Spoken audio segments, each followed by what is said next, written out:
welcome to my vegan kitchen. I'm Michelle. So you guys have asked, what do I eat in a day? Well, I'm gonna show you a full day of meals. Stick with me, I'm gonna do it now.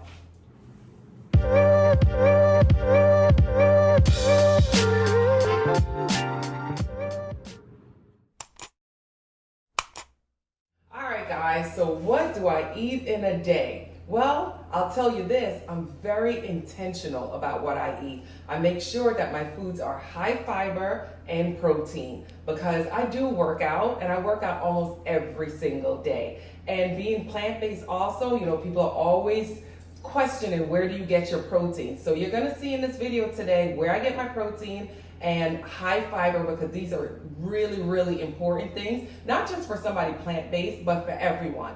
Now, I first start with dates. I start with 3 dates. Come on in, cameraman, so they can see. Dates are great on an empty stomach, so it's good to break a fast. I usually typically eat between 12 and 7 p.m. So 12 p.m. and 7 p.m. So after that, the only thing that I'm consuming is water.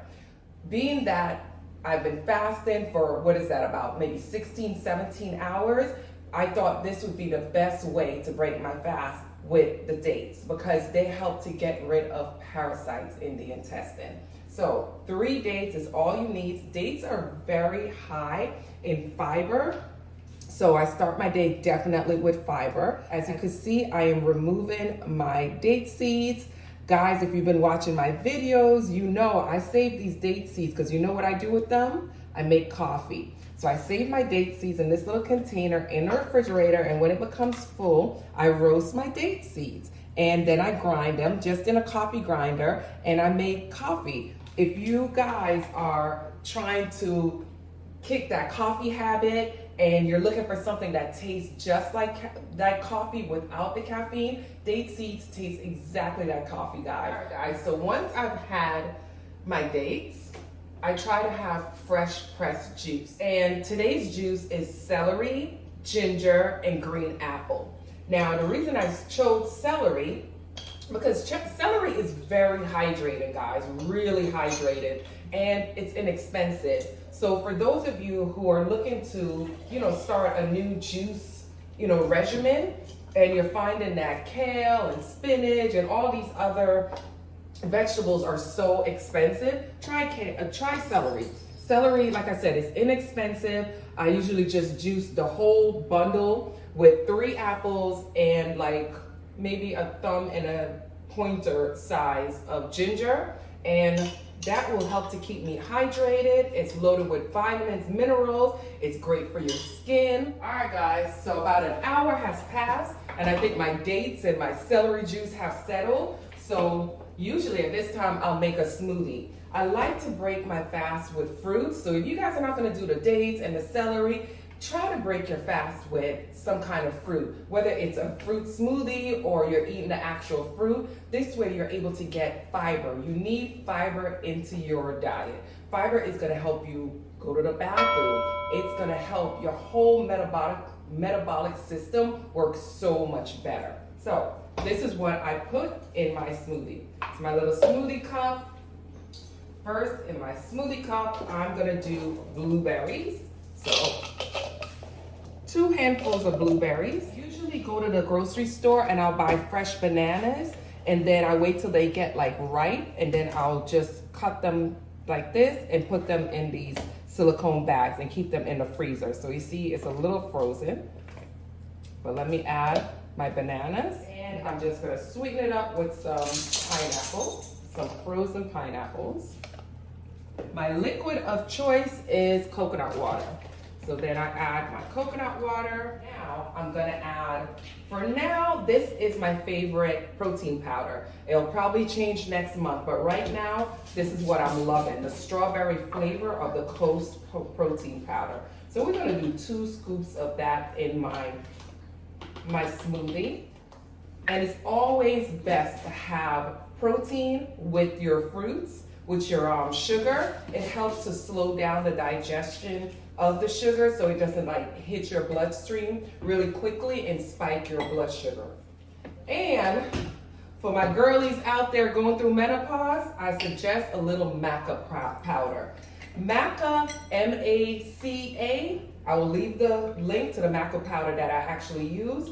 Maca helps to regulate the hormones. So for y'all that's getting hot flashes like I am, this is helping me right now. It helps just to regulate my hormones so I can get all the symptoms that comes with menopause. And we're gonna close that up and we're gonna blend it up. All right, my smoothie is ready. Look how pretty that is. That purple color is so pretty. That's all the blueberries. That's all the antioxidants. So remember I said I'm really intentional about what I select to eat, right? Every time I go to eat a meal, I ask myself, what is this gonna do for my body? How is my body gonna benefit from this meal? Now, that's not to say that sometimes I don't, have a treat here and there, but it's very, very rare. All right, guys, it's been about 3 hours. Michelle is hungry. So my next meal is interesting for some people. These are green plantains, guys. And I've mentioned before, I am Jamaican, so I do go back to my roots and I eat a lot of foods that I love so much. So my favorite thing is porridge. Today I'm gonna show you how to do plantain porridge. This is what I like to have midday. So this is around 3:30. Green plantains are loaded with iron, guys. And your girl needs some iron. Well, a lot of us are iron deficient.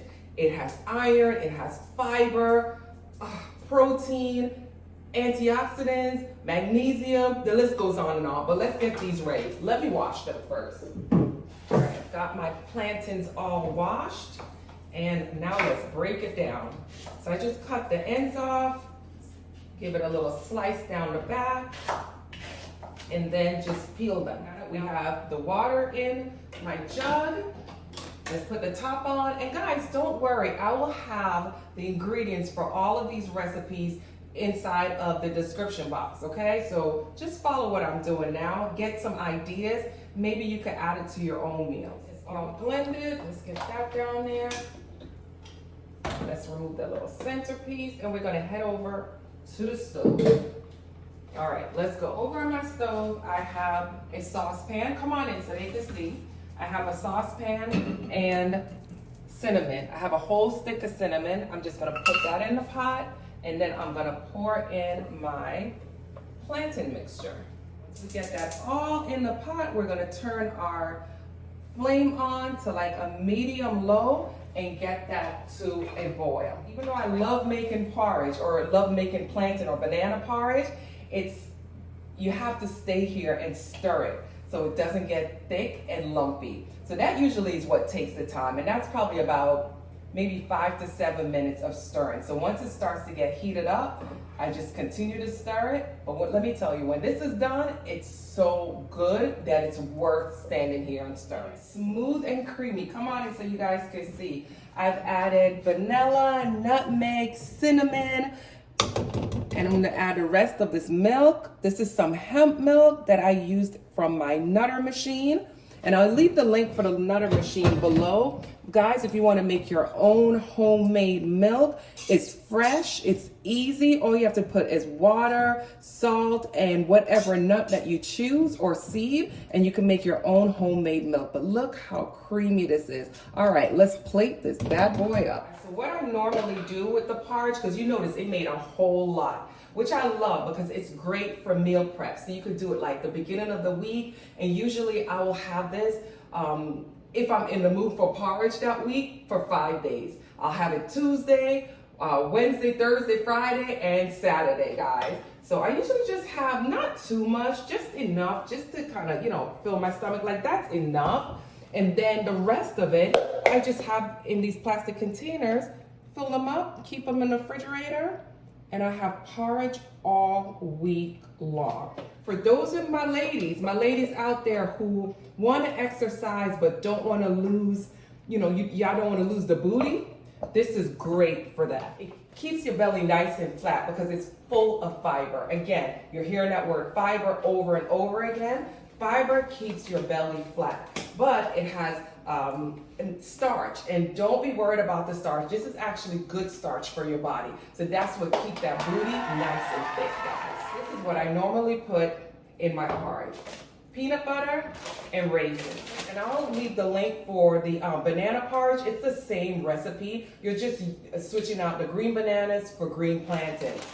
I usually don't sweeten my porridge at all. I just add raisins. To me, that's the sugar that I'm gonna get in my porridge. I don't wanna add any more sugar, any kind of refined sugar at all. My sugar comes from fruits or like dried fruits like this. And then I'm gonna add a little bit of peanut butter, maybe about a tablespoon or so of peanut butter. I like the flavor that peanut butter gives in the porridge. It just reminds me of childhood. Guys, Jamaicans, we grow up on porridge. Porridge is like, they say it builds and clean. I think it does. It builds your body and it cleans you out with that fiber. It's so smooth and creamy. This is so comforting. All right, guys, it's dinner time. You ready for the next meal? Okay, today we are gonna make oyster mushrooms, and this is really easy. So here's my oyster mushrooms, all right? I'm gonna pull them apart. So we're just gonna pull the pieces apart. Let's start by cutting this part off, all right? Let's cut that off. Pull these pieces off, all these little ones, just put that on the side. We don't need those. So we're basically just cleaning this mushroom up, all right? We're just using these single pieces. Okay, so now that we have all of our mushroom cleaned, we separated them, we're going to rinse these mushrooms. And we're gonna just rinse them in some cool water, tap water. Just rinse them off.